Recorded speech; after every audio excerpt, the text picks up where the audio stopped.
Buenos días, mis queridos hermanos. Le ruego a nuestro Dios que nos envíe su Espíritu, que nos capacite para poder entender su verdad, su realidad, su perspectiva. Hoy vamos a ver la tercera parte de este tema, destruido por falta de conocimiento, donde en realidad nos revela la parte final de la iglesia de la Odisea, porque estamos en el marco de Israel y la Odisea, tipos y sombras. Vamos a ver una imagen, una radiografía, no tan de cerca, no tan detallada, es más bien a media distancia, por decirlo de alguna manera, para que podamos entender lo que está ocurriendo con la Odisea, así en una imagen grande, o sea, una imagen de media distancia, ¿verdad? No con tanto detalle, aunque hay detalles en el tema, pero la realidad es que habla de, o sea, hay que distinguir entre realidades del Israel de aquel momento y realidades de la Odisea. De hecho, incluso en la historia que nos va a relatar del Israel, sobre todo del Reino del Norte, no es tan a detalle, sino es más bien a media distancia, por decirlo de alguna manera, ¿verdad? Una vista más alejada. Bien, entremos en nuestro tema y veamos qué es lo que trata de decirnos Dios, ¿verdad? Y fijaos, porque una vez más estamos hablando del carácter de Dios, ¿verdad? Y necesitamos comprender a detalle estos asuntos. Tal como dijimos, no rehuimos de los textos que parece ser hablando de un Dios que castiga, un Dios que mata incluso, ¿verdad? Aquí vamos a ver unos textos, pero es Dios mismo el que nos habla, trata de presentarnos desde el principio hasta el final, porque aquí quiero que estéis muy atentos. Fijaos, la frase del principio y no se olviden cómo termina. Y entonces, entre estas dos frases, de inicio y final, englobad y sintetizad, tratad de entender de qué nos habla Dios y el porqué de las cosas, ¿verdad? Como he dicho, no rehuimos de textos que aparentemente tratan de confirmar que Dios es castigador, que Dios hace ciertas cosas, ¿verdad? Y es verdad, Dios hace ciertas cosas, pero no aquellas que el enemigo trata de hacernos creer, engañar, ¿verdad? Y fijaos lo que nos dice Dios. Recuerden que estamos a una vista no tan acercada, sino más bien un poco más alejada, ¿no? De toda la historia de Israel, que es lo que trata de explicarnos, ¿no? Dice, durante el largo reinado de Jeroboam II, los ejércitos de Israel obtuvieron victorias importantes. Quiero que estéis atentos en este paralelo, Israel tipo, la Odisea antitipo. Es sumamente importante. Por lo tanto, dice, obtuvieron victorias importantes. Aquí estamos después de la división del reino, ¿verdad? Y nos dice, obtuvieron victorias importantes, la parte final, que estamos hablando de esto, pero este tiempo de aparente prosperidad, atentos, dice, no produjo ningún cambio en los corazones de los impenitentes. Es decir, hemos gozado de un tiempo de reflexión, la Odisea, ¿verdad? Pero en lugar de aprovechar bien este tiempo de reflexión, es todo lo contrario en realidad. Tanto Israel de antaño como la Odisea de hoy hizo lo peor. La historia lo confirma, hemos hablado, la realidad que vivimos lo confirma, y Israel como tipo, pues, es confirmación por parte de Dios, ¿verdad? De todo esto. Por lo tanto, fijaos lo que dice, pero este tiempo de aparente prosperidad no produjo ningún cambio en los corazones de los impenitentes, y dice, y finalmente se decretó, Israel será llevado cautivo de su propia tierra. Aquí podríamos decir que es esta es la parte final de la historia de Israel, ¿verdad? Puede tener una semejanza con el decreto final. Israel será llevado cautivo de su propia tierra, de Canaán. Este fue el propósito de Dios, de llevarlo a Canaán. Pero desgraciadamente vamos a ver que será echado de Canaán. Este reino desaparecerá, ¿verdad? Y recuerden que cuando estamos hablando del reino del norte, estamos hablando de la ala liberal en el marco de la Odisea, ¿verdad? Aunque no solamente, ya vimos que el reino de Judá, el reino del sur, tampoco estaba del todo bien, ¿verdad? Sin embargo, aquí nos está hablando sobre todo del reino del norte, y es el reino del norte que desaparecerá, ¿verdad? Me adelanto un poco, pero necesitamos entender en cada momento lo que Dios trata de explicarnos. Y aquí nos dice, y finalmente se decretó. ¿Qué decreto espera la Odisea? El sellamiento, el decreto divino, la boda del Cordero, lo hemos hablado en muchas de nuestras reflexiones. Son distintas denominaciones para el mismo evento. Nosotros utilizamos sobre todo la boda del Cordero, ¿verdad? O decreto divino. Pues aquí finalmente se decretó, Israel será llevado cautivo de su propia tierra. No entrará en el reino de Dios, en el caso de la Odisea, ¿verdad? Eso es lo que trata de explicarnos. Es duro, lo sé, pero recuerden que todavía Dios preserva el reino del sur, ¿verdad? Las dos tribus del reino del sur. Y para que podamos entender lo que viene a continuación, os he traído el texto de la visión de los dos tronos, como la llamo yo, la parte final, para que podamos ver que esta misma advertencia, porque lo que leímos antes es una advertencia previa a lo que iba a pasar, pues también le pasa a la Odisea. Hay una advertencia previa de lo que iba a pasar. Y aquí en la visión de los dos tronos, Dios nos explica. La hemos leído y estudiado muchas veces. Aquellos que os encontráis por primera vez, id al principio del canal y vais a encontrar esta visión, y hemos hablado en varias ocasiones sobre ella. Pero yo me voy a centrar en la parte final. De hecho, de aquí tampoco es toda la visión, es una parte por la visión, es un párrafo muy amplio. Tenéis la referencia aquí, 14 de marzo de 1846, Zedeistar. Es la publicación, ¿verdad? Y dice, voy a leer la parte, lo que es más ampliado, ¿verdad? El objetivo de Satanás era mantenerlos engañados en el día de la expiación, ¿verdad? En el marco del día de la expiación, y trata de explicarnos Dios. Esta realidad se la da en 1846, es decir, a esta última generación, que debería de haber sido última generación, pero desgraciadamente se descuidaron, ¿verdad? Pero también Dios le da por adelantado a este pueblo que si no se cuida, no será salvo. Y fijaos lo que dice. Estamos hablando de principios, recuerden, ¿verdad? En este caso está hablando del reino del norte, ¿no? Y dice, el objetivo de Satanás era mantenerlos engañados y alejar y engañar a los hijos de Dios, a la Odisea, ¿verdad? Dice, vi que uno tras otro dejaba la compañía que estaba orando a Jesús en el lugar santísimo. Estamos hablando del día de la expiación, en el lugar santísimo, donde Cristo, poco antes lo dice, que Cristo los deja delante de la tienda del lugar santísimo y esperar porque Él se va a la boda. La boda, cuando ocurre, en el decreto divino que acabamos de leer antes, ¿verdad?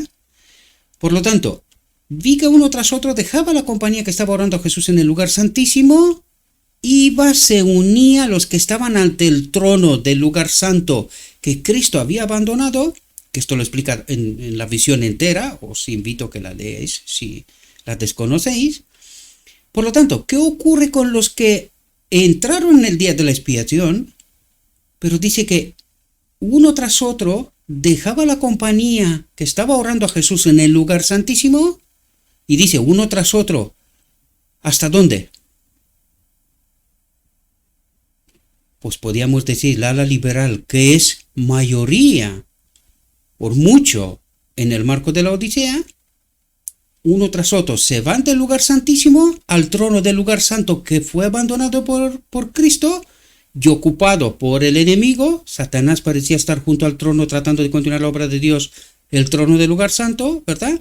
Por lo tanto, los que estaban en el lugar santísimo iba y se unía a los que estaban ante el trono donde estaba ocupado por el enemigo, el trono del lugar santo, y dice, y enseguida recibían la influencia impía de Satanás y estaban en el día de la expiación. Por lo tanto, ¿son salvos? Hay una advertencia aquí, igual que a Israel, junto antes de que el reino del norte desaparezca. ¿Hay una advertencia? ¿La hay para la Odisea? Exactamente. Fijaos lo que ocurre, porque ahora vamos de nuevo al tipo y vamos a tratar de entender el antitipo, es decir, nuestra realidad. Fijaos lo que dice.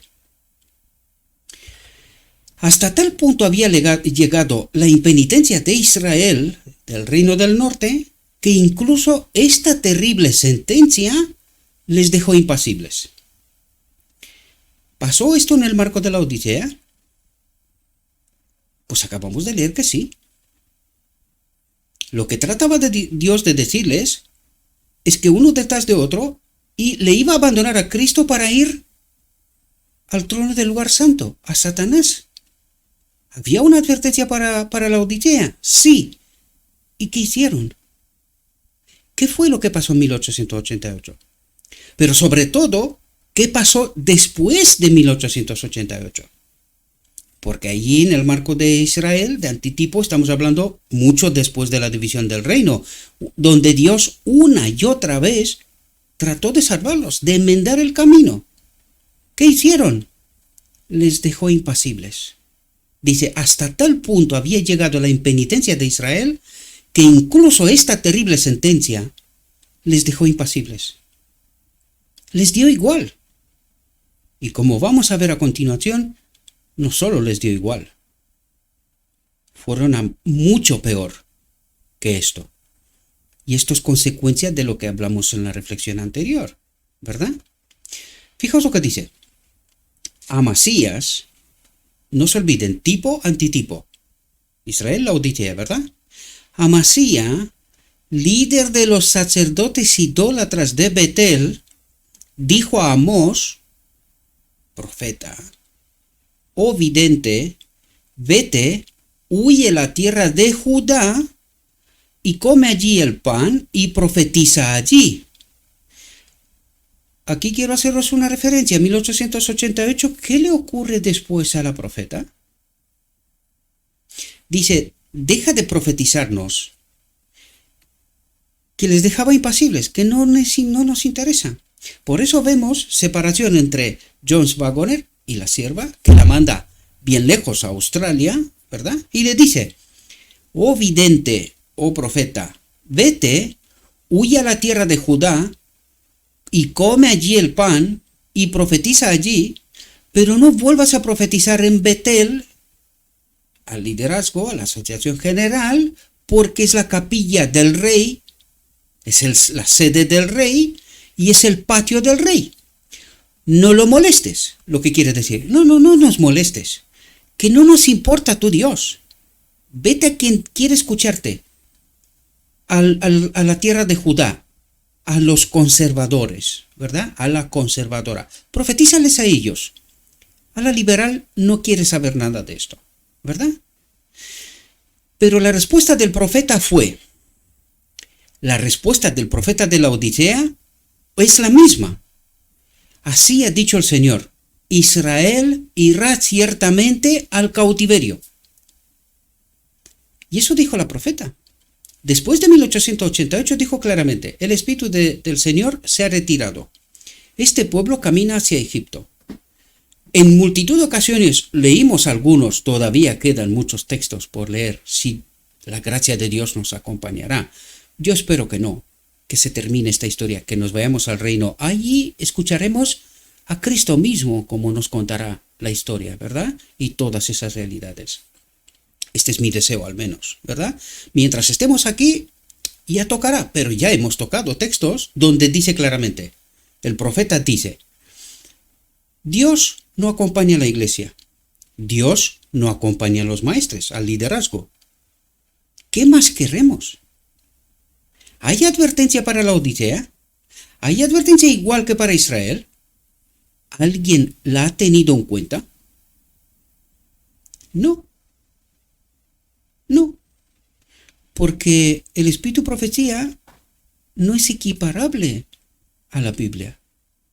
Hoy lo escuché en 2 ocasiones, ¿verdad? Lo escuché en 2 ocasiones, esta afirmación. Desgraciadamente, el espíritu profecía no es equiparable a la Biblia.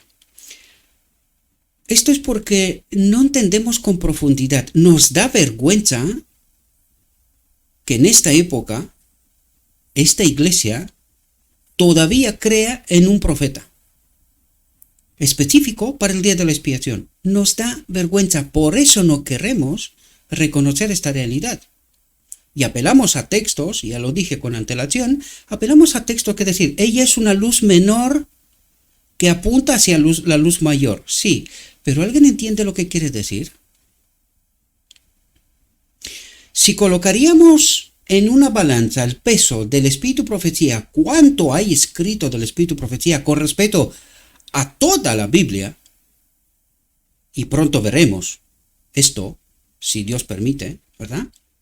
Vamos a tratar de explicar el conflicto cósmico a mucha gente que puedan entender. A ver si, al menos desde fuera, se salva alguien. Porque desde Israel les dejó impasibles. Dios les advirtió una y otra vez, pero les da igual. No quieren escuchar. ¿Pero por qué la sierva dijo que ella es una luz menor, a pesar de haber tratado toda la Biblia, de haber traído luz que solo con la Biblia no hubiésemos entendido? Sin embargo, ella dice, ella es una luz menor frente a la Biblia, que es una luz mayor. ¿Y por qué es la Biblia luz mayor? Porque ella es un profeta en el día de la expiación, al final del tiempo, y dice, la luz mayor es porque en la Biblia, ¿verdad?, están todos los profetas, desde Adán hasta el final, ¿verdad? Están todos los profetas. Y este pueblo se olvida una cosa esencial, que este pueblo, el final, no la Odisea, sino el remanente final, son aquellos que guardan los mandamientos y tienen el testimonio de Jesús. Lo decimos de boca, pero ¿lo entendemos? ¿Qué es el testimonio de Jesús? ¿Eso qué es? Es el espíritu de profecía. La Odisea lo reconoce, es el espíritu de profecía en el día de la expiación. Por lo tanto, el remanente final, ¿qué es lo que tiene? Hay 2 cosas específicas. Guardan los mandamientos de Dios y tienen el testimonio de Jesús. Guardan los mandamientos de Dios y tienen la fe de Jesús, el carácter de Jesús, ¿verdad? Por lo tanto, cuando tratamos de diferenciar el espíritu de profecía y no entendemos de lo que nos habla Dios, pues nos pasa lo que le pasa a Israel en tipo y a la Odisea en antitipo. Les dejó impasibles. Dios habla. Pero qué visión de los 2 tronos. Yo he escuchado teólogos, doctores, ignorando, haciendo de esta profecía una basura, inentendible. Y no lo digo en español, lo digo porque en español casi no he escuchado a nadie hablar de ella. En otros países, ¿verdad? Como ya sabéis, hablo otros idiomas. Por lo tanto, ¿entendemos bien de lo que nos habla Dios? Pues estas son las consecuencias, queridos. Y de eso nos habla Dios aquí. Oh vidente, vete, huye a la tierra de Judá y come allí el pan. O sea, predica aquí a los conservadores, a los tuyos, a los que quieren escucharte. Predícales lo que quieras. Pero no nos venga aquí en la asociación general y molestar el patio del rey, la capilla del rey. A la asociación general, al liderazgo, ¿verdad?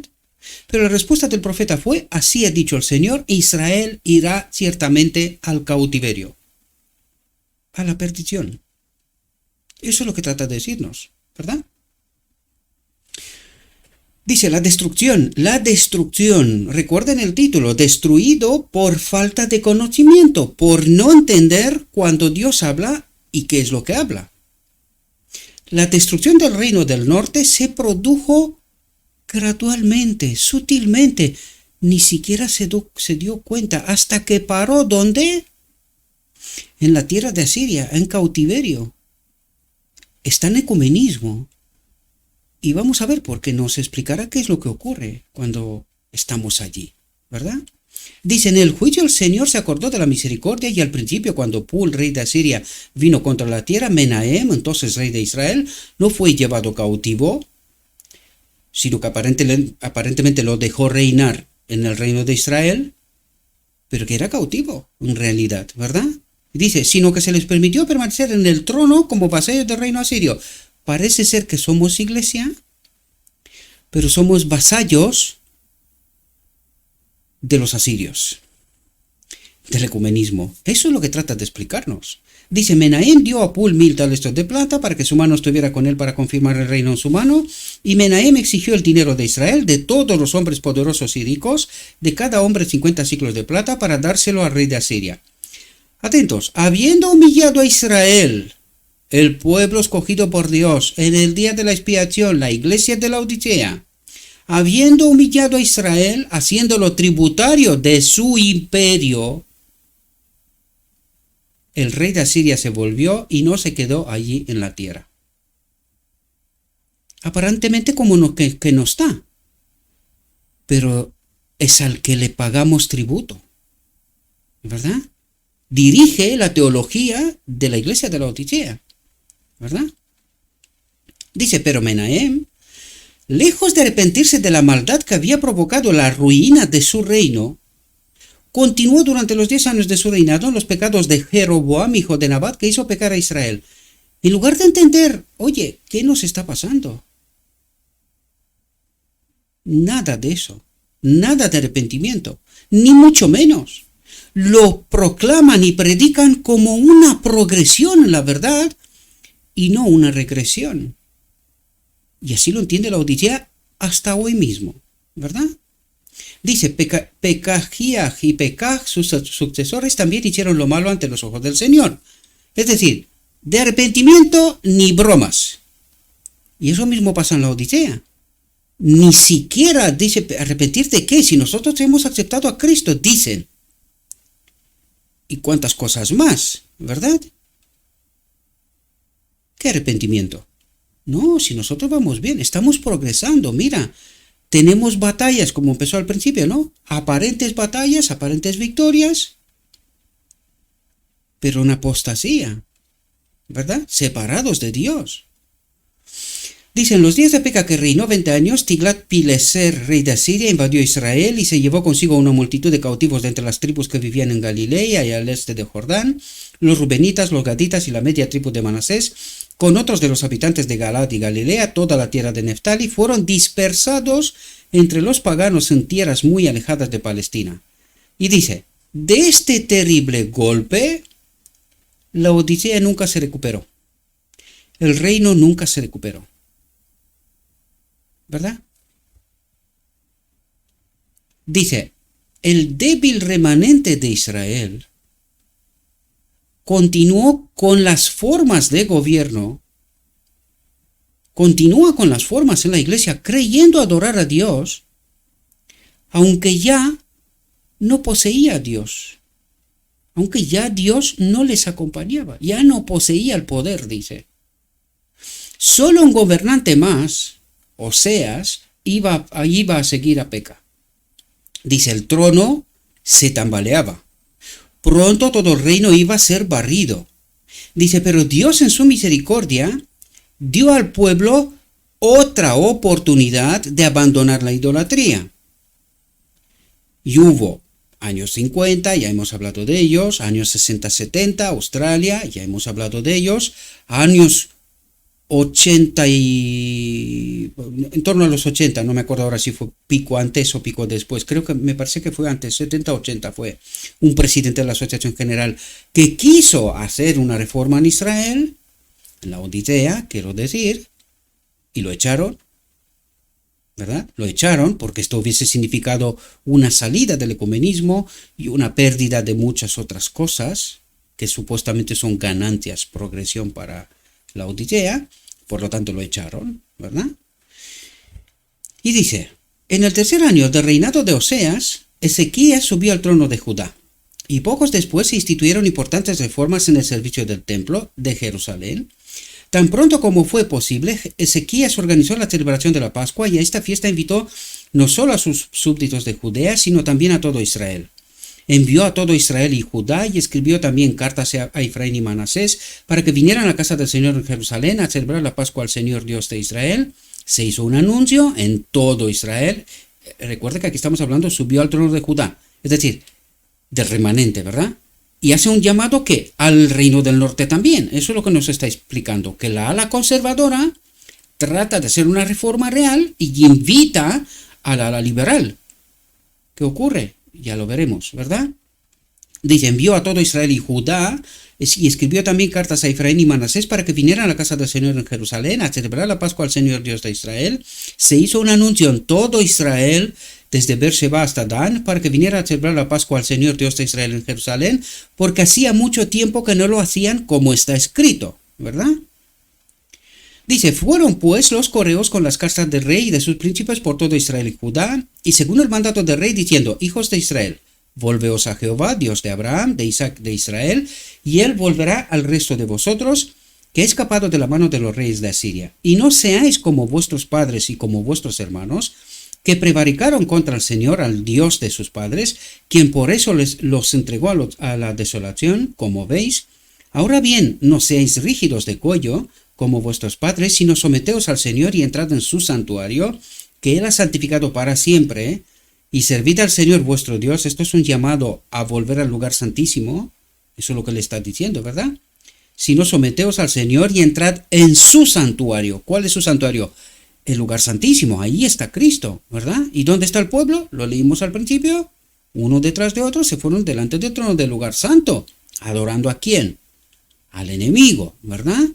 Por lo tanto, vemos aquí tipo sombra, tipo y antitipo, ¿no? Y conforme con nuestra realidad. Dice, y servid al Señor vuestro Dios para que el ardor de su ira se aparte de vosotros. ¿Verdad? Porque si os volvéis a Jehová, vuestros hermanos y vuestros hijos hallarán compasión delante de los que los llevan cautivos y volverán a esta tierra, porque Jehová vuestro Dios es clemente y misericordioso y no apartará de vosotros su rostro si os volviereis a él. ¿Pero hubo alguna vez arrepentimiento? No. No.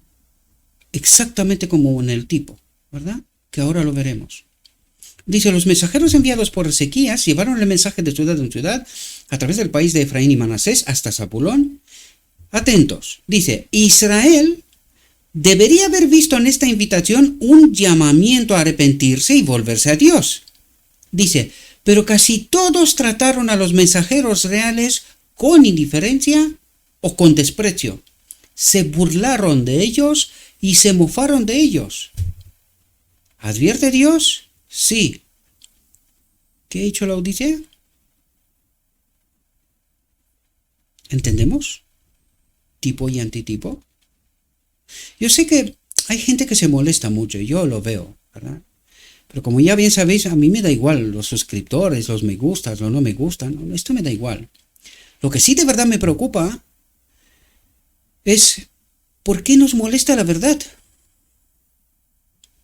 Yo he dicho en muchas ocasiones, queridos, bien, yo no tengo ningún problema. Si vosotros creéis que esto es solo una interpretación de Gabriel y no corresponde con la realidad, quiero ver vuestra interpretación. ¿Cuál es? Ilumínenme, ¿verdad? Ilumínenme, ayúdenme a entender. Pero, ¿corresponde lo que nos está diciendo Dios aquí en tipos con la Odisea? Vuelvo a recordaros, este mensaje es de 12 de febrero de 1914. ¿A quién le está hablando Dios aquí?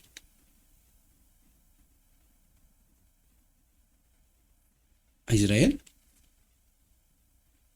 ¿Por qué nos recuerda todo esto? ¿Qué es lo que nos trata de decir? ¿Sabéis lo que nos trata de decir, queridos? Lo mismo que a Israel.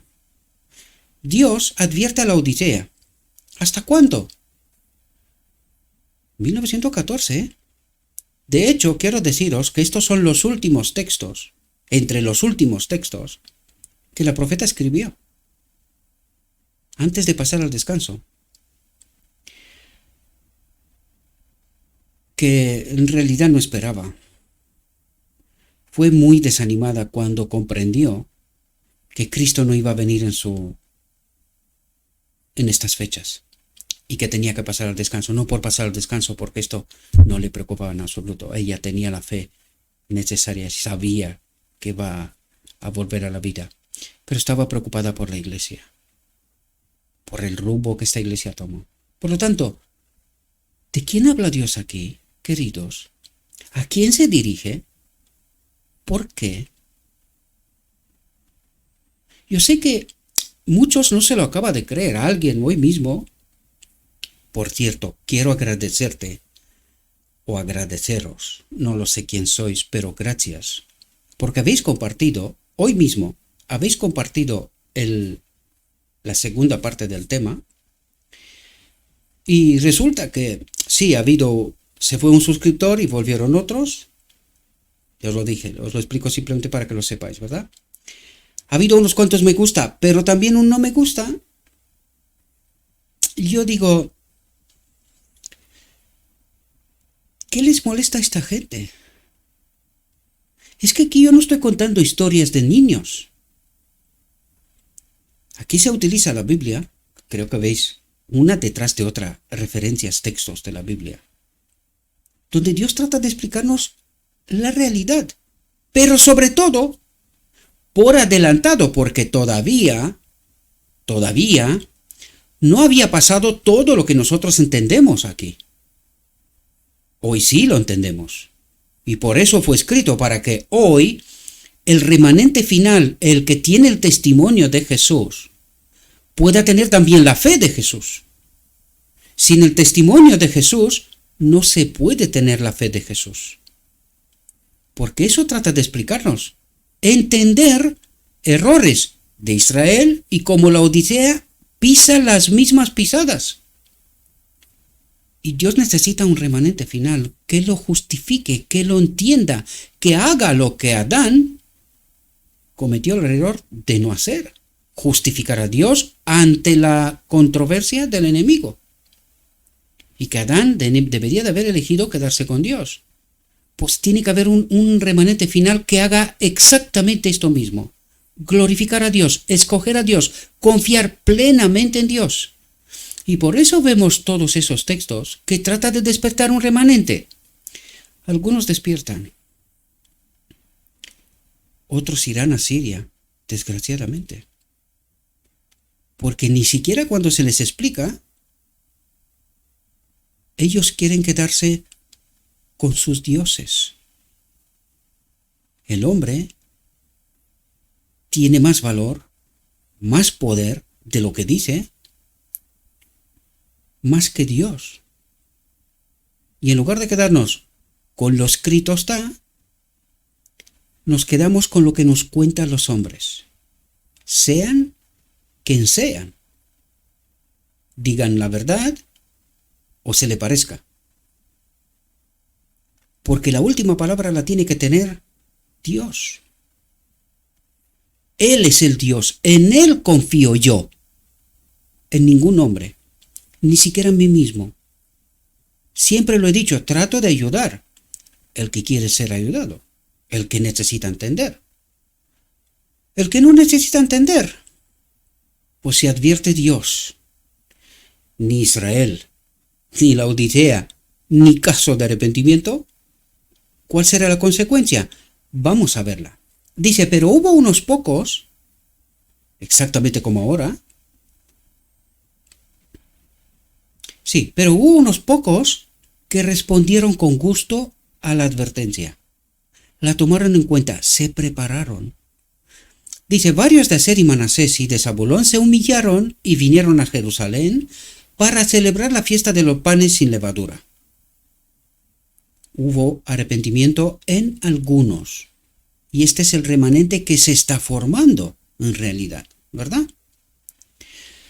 Dice, unos 2 años después, en el séptimo año de Oseas, Salmanasar, rey de Asiria, subió contra Samaria y la sitió. Y al cabo de 3 años la tomaron. En el 6º año de Ezequías, es decir, en el 9º año de Oseas, rey de Israel, Samaria fue tomada, el reino del norte. Dice, y el rey de Asiria llevó a Israel a Asiria, a esclavitud, y los puso en esta ocasión no deja al rey en Israel, en Samaria, sino que los lleva como esclavos, ¿verdad? A Asiria. Y los puso en Halaj, en Harbor, junto al río de Gozán y en las ciudades de los Medos. Atentos, por cuanto no obedecieron la voz de Jehová su Dios, sino que violaron su pacto y todo lo que Moisés, siervo de Jehová, había mandado. ¿Está ocurriendo esto en la Odisea? ¿Se tocaron los principios que los pioneros pusieron como fundamento de esta iglesia? Pues sí, porque hoy el ala conservadora trata de atarse a aquello y el ala liberal se les mofa en la cara. Se ríe de ellos, los desprecia, los echa, los desconsidera. ¿Comprendemos? Dice, la destrucción que vino sobre el reino del norte, atentos, porque como dijimos, no huimos de los textos que aparentemente dice una cosa, pero no entendemos la profundidad porque somos ignorantes. Confiamos más en los hombres que en toda la palabra de Dios, ¿verdad? Que se explica a sí misma. Y nosotros venimos explicando esta realidad. Dice, la destrucción que vino sobre el reino del norte vino directamente de Dios mismo. Y ahora vamos a entender por qué dice esto. ¿Qué significa esto? En realidad, podría pararme aquí porque ya está explicado. ¿Por qué pasó esto? ¿Porque quería Dios? ¿O porque Dios dijo, basta? Hasta aquí. Esto no hay quien lo aguante. ¿Verdad? Ya lo hemos explicado. Pero sigamos. Vamos a ver lo que nos cuenta Dios. Dice, los asirios no fueron más que los instrumentos que utilizó para llevar a cabo su propósito. Dice, a través de Isaías, que comenzó a profetizar antes la caída de Samaria, el Señor se refirió a las huestes asirias, atentos, porque aquí los que tienen entendimiento podrían entender cuando os conté yo de Moisés y la vara de Aarón en las manos de Moisés.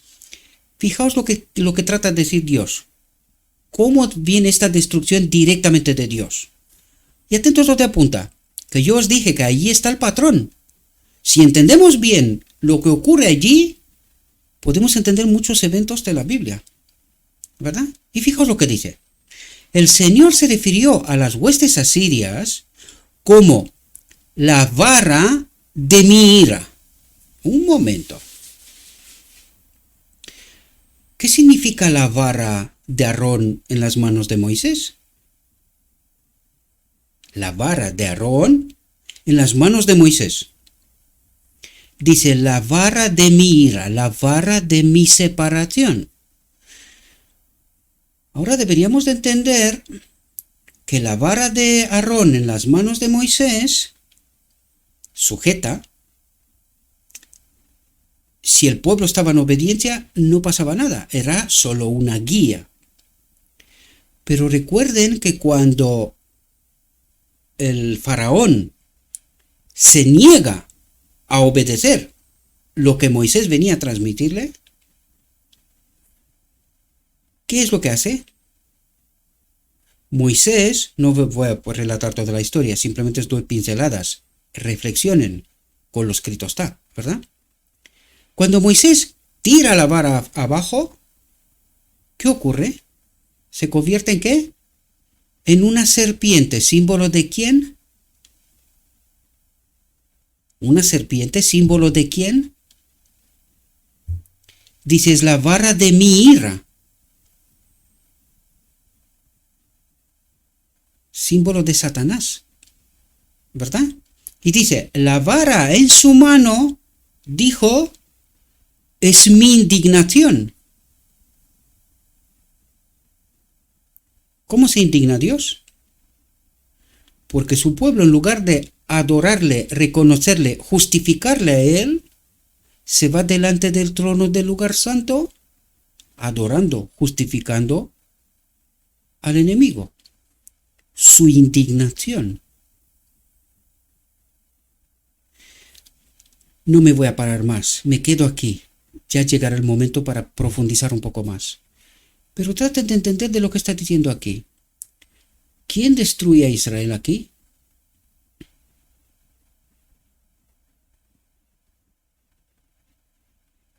Es Dios. Profundicen, mis queridos hermanos. Traten de entender, por favor. Traten de entender el lenguaje del cielo. Traten de entender cómo habla Dios. Para no caer en trampas de un falso Dios. ¿Verdad? Recuerden que necesitamos tener un carácter como el carácter de Cristo. Y cuando los apóstoles dijeron que caiga fuego del cielo, ¿qué les dijo Cristo? No sabéis lo que estáis hablando. ¿Entendieron ellos este principio? ¿Cómo cayó fuego del cielo? ¿Castigo de Dios? Pues lo revela Cristo mismo, queridos. Lo revela Cristo mismo. No sabéis de qué espíritu estáis guiados. Yo vine a salvar, no a destruir. Deberíamos de entender, queridos, al menos escuchemos a Cristo, si no queremos entender el Evangelio. Escuchemos a Cristo, tratemos de entender de quién eran estas obras. Y dejar de estar engañados, mis queridos, porque así no vamos a tener jamás el carácter de Cristo. Dice, los hijos de Israel habían pecado contra el Señor. Y el Señor viene a explicarse, ¿verdad? Los hijos de Israel habían pecado, se habían separado del Señor. ¿Y la Odisea? ¿Dónde está? ¿Delante del lugar santísimo o delante del lugar santo? Uno detrás de otro se han ido delante del otro del lugar santo. Habían pecado contra el Señor, su Dios. Y habían hecho cosas malas para provocar la ira del Señor, para provocar la separación de Dios. ¿Entendéis de lo que nos está hablando Dios?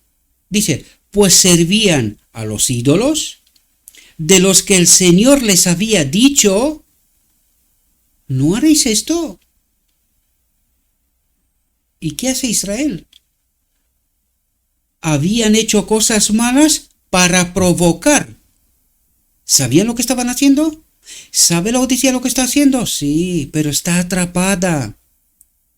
Está atrapada, por eso veo a los maestros de Israel que no se atreven a hablar de la apostasía y la causa de la apostasía de la Odisea. ¿La saben? Sí, la saben. ¿Y qué es lo que están haciendo callándose? Provocar la ira del Señor, pues servían a los ídolos de los que el Señor les había dicho, no haréis esto. ¿Y qué le pasa a la Odisea? Pues se irá a la perdición, tal como lo ha dicho Dios. Y deberíamos de entender este principio que nos habla una y otra vez, y nosotros nos enfadamos porque alguien habla contra nuestros dioses y contra nuestra santa iglesia. Por eso necesitamos matar sangre. Necesitamos matar cuando Dios habla. Dice, no obstante, no quisieron escuchar. Esto implica que sabían lo que están haciendo. No obstante, no quisieron escuchar, sino que rechazaron sus estatutos y su pacto que había hecho con sus padres, el pacto que había hecho con los pioneros, con sus padres, y sus testimonios que había dado contra ellos. Y dejaron todos los mandamientos de Jehová su Dios, y se hicieron imágenes de fundición, 2 becerros, se hicieron un bosque, y adoraron a todo el ejército del cielo, y sirvieron a Baal. E hicieron pasar por el fuego a sus hijos y a sus hijas, y usaron adivinaciones y encantamientos, y se vendieron, atentos al lenguaje otra vez, y se vendieron al enemigo. Por eso uno detrás de otro está delante del trono del lugar santo, para hacer el mal ante los ojos del Señor, para provocarlo a la separación, a la ira. ¿Comprendemos?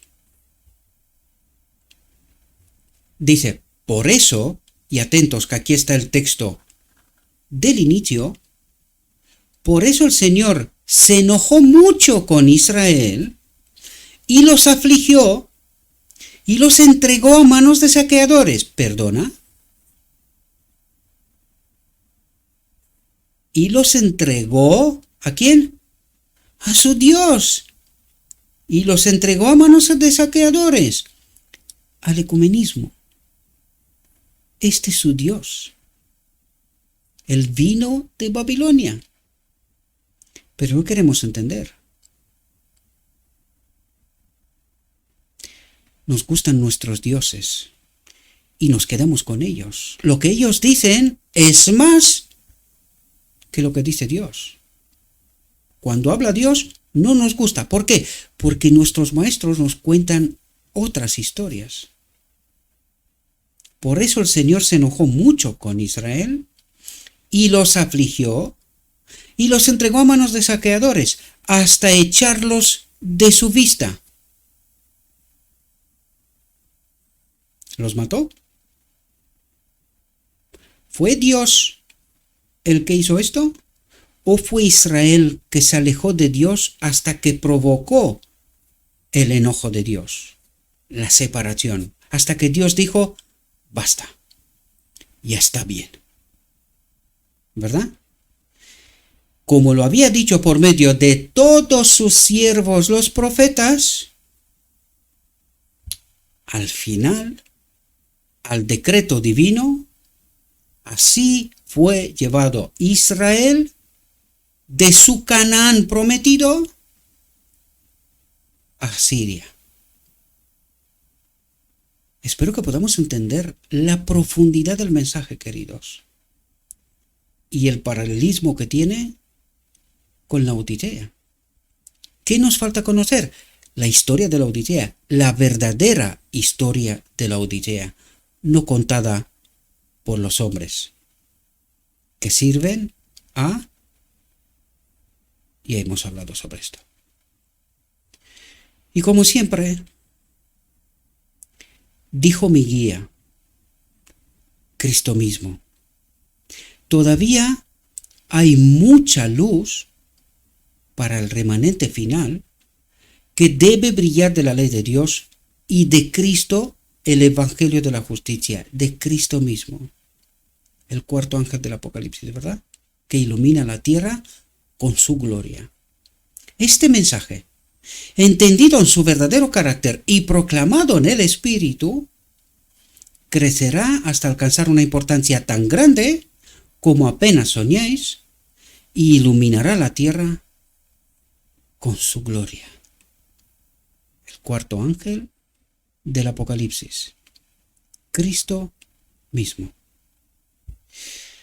Espero, mis queridos hermanos, que esta reflexión os pueda servir. Aquí no se trata de que nos guste o no nos guste. Lo que realmente necesitamos entender y lo que realmente Dios espera de nosotros es que al menos tratemos de entender cuál es nuestra real condición y que una vez que entendemos cuál es nuestra real condición, nos arrepintamos, que volvamos a Él, que es lo que espera en realidad, que el hombre lo justifique, que entienda su obra, toda su obra. Pero desgraciadamente, mis queridos hermanos, la Odisea, con esas formas sutiles de obrar del enemigo de Dios desde el trono del lugar santo, tiene al pueblo de Dios engañado. Por eso nos habla que al final del día de la expiación, el enemigo de Dios está en el campamento de Israel. En el campamento está. No está ni por fuera. No. Está en medio. Y ha de ser sacado fuera de ahí. Y eso no se puede hacer mientras Israel no se da cuenta quién es su Dios.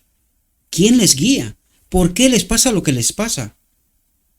Hasta que no hay un remanente que entienda esta realidad, el enemigo estará en medio del campamento de Israel. Y Cristo no puede terminar la obra. Mientras no tiene a este hombre especial preparado, el remanente final, ¿cómo va a terminar la obra? Si el hombre aún no ha entendido el conflicto cósmico y cómo se resuelve esta situación. Así que lo único que necesitamos entender, queridos hermanos, no es escucharme a mí. Yo soy irrelevante.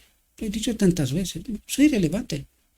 No tengo ni una sola importancia. Pero queridos, en nombre de Cristo Jesús os lo pido. ¿Por qué creéis que hacemos todo este trabajo? Traer a la memoria lo escrito está. Las advertencias para el pueblo de Dios. A eso os invito. Traten de entender. No hace falta que me escuchéis a mí. Si queréis, ya lo he dicho en otras ocasiones, desuscríbase, darle no me gusta a todo, o sea, ponerlos en plan rebelde. Porque no es para mí. Yo ya entendí lo que me corresponde. Y sigo todavía entendiendo, porque me maravillo lo que descubro. Hoy compartí unos cuantos textos en el canal de Telegram. Que por cierto, me acuerdo, he dejado de colgar el enlace para la página de Facebook porque al final la resolución fue dejarme sin Facebook. Por lo tanto, tengo un canal, tengo un Facebook desde hace muchísimos años, siempre he tenido 2 canales, pero creo que se han dado cuenta y por fin pues me han dejado solo con uno. Y lo voy a utilizar solamente de modo personal. De hecho, casi está como si no fuera activo, ¿verdad? Porque lo necesito, ¿verdad? Por ciertas cuestiones que son personales que tienen que ver con mi trabajo. Pero el canal de Facebook ya no está. Por lo tanto, la forma de comunicar es YouTube, donde están los vídeos, y el canal de Telegram.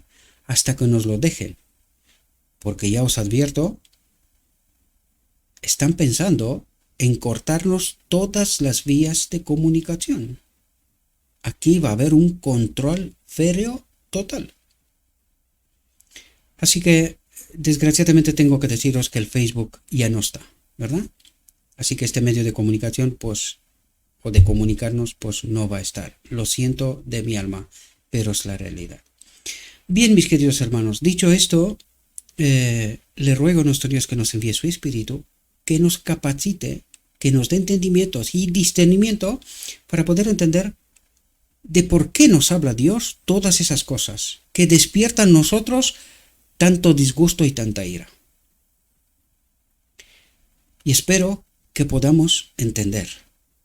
Y también espero que alguno tome el camino a la cruz y que proclame estas verdades, porque hay mucha gente que necesitan entender al verdadero Dios, no este falso Dios, que ha dirigido y conducido la historia de la humanidad de modo como lo ha conducido, de tal modo que la gran mayoría de la gente, si no conoce el pueblo supuestamente de Dios a su Dios, ¿cómo va a conocer el mundo? Pues tenemos una tarea tremenda, unirnos con el 4º ángel y proclamar esa verdad. No es fácil, no me lo contéis. Ya lo sé.